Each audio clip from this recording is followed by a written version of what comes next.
Eu não sei se você tem alguma pergunta sobre o tema, mas eu queria entrar agora na ideia da ETF, cara, que eu acho que a gente vai se aprofundar um pouquinho e esse tema vai levar um pouquinho de tempo. Deixa eu começar então o assunto, porque eu quero falar mesmo sobre essa questão, até que você estava falando de... você entra no título, você sabe que ele vai te pagar, sei lá, CDI mais 2, ou IPCA mais 5, ou qualquer coisa assim, né?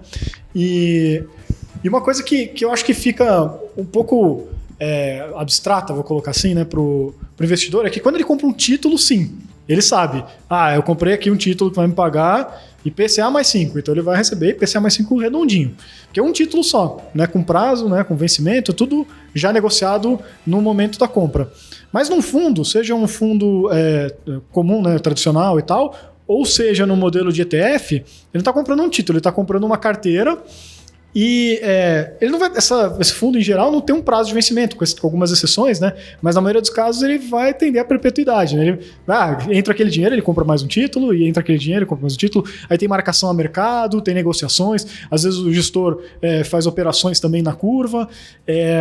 Na hora que ele vai investir, então, num fundo de renda fixa, ele não tem essa previsibilidade tão clara, né? Como que o investidor consegue, no final, então, ter uma noção de, olha, quanto que eu posso esperar de retorno nesse fundo? Como que ele pode fazer alguma continha para chegar nisso? Vou te contar quais são as coisas que tem que olhar, então. Porque... Olha o segredo.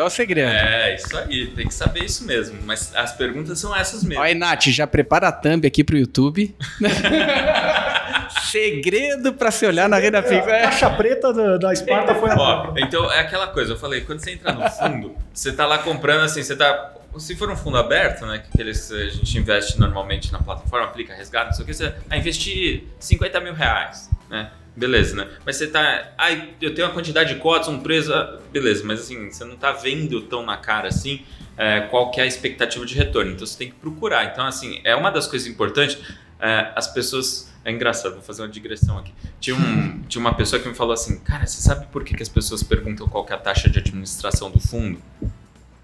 Aí eu...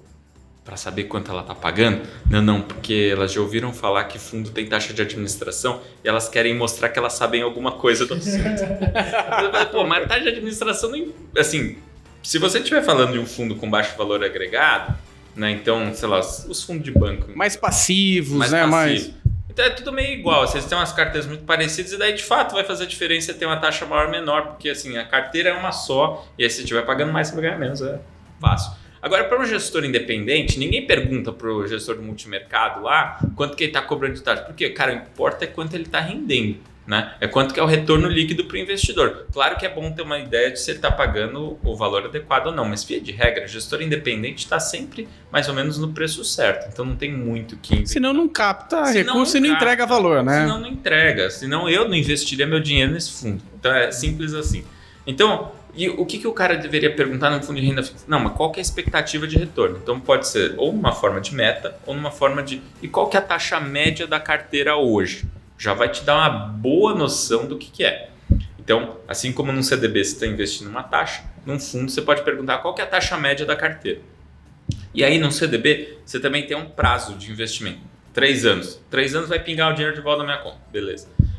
Num fundo, você não tem isso, você vai estar sempre reinvestindo, beleza? Mas você pode também sempre fazer uma pergunta, e qual que é o prazo médio do fundo? Ou qual que é o nome técnico? É duration, né? Qual que é esse nome que a gente usa? Por quê? Porque dá uma ideia de qual que é o prazo que você está investindo. Então, o fundo tem lá a duration de CDI de 2 anos e paga CDI mais 2, então é como se tivesse mais ou menos garantido por 2 anos aquela duration. Claro que o gestor ele também pode compra, vende e tal, mas assim, a gente pode supor também que o gestor vai estar sempre trabalhando para melhorar a carteira, né? Então, conforme ele vai ganhando mais dinheiro, ele vai, pô, esse título aqui está ficando pior, vou vender, vou comprar outro melhor, vou aumentar a taxa média, não sei o que. Então está sempre tentando melhorar a carteira. Então, o fundo ele tem uma métrica importante que é a duration, que é para ter uma ideia de prazo, assim, então para ficar mais comparável entre os fundos. E quanto maior o prazo, mais risco tem. Então, assim, pô, se você olhar um fundo que tem um prazo médio de 7 anos, pô, isso daí pode oscilar, hein? Pode oscilar bem mais. Falar, não, esse fundo tem um prazo médio de 2 anos, tá? Então, ele deve oscilar mais ou menos 1/3 do que oscila aquele de 7 anos. Então, e é assim que funciona, né? Então, para o investidor ter uma sensibilidade na parte de fundos, ele pode perguntar quanto que é a taxa média e quanto que é o prazo médio.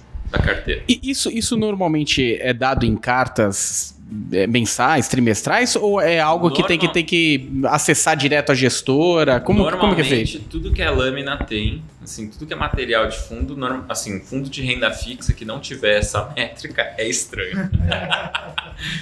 Fica com o pé atrás, né? Normalmente tem ele. Ou, normalmente, assim, vai estar, assim, bem claro qual que é a meta e normalmente também tem qual que é a taxa média da carteira. Às vezes tem que olhar, ler um pouquinho o material e tal, mas pelo menos é mais importante você saber qual que é a taxa média do que qual que é a taxa de administração. Acho que esse que é uma informação importante, né?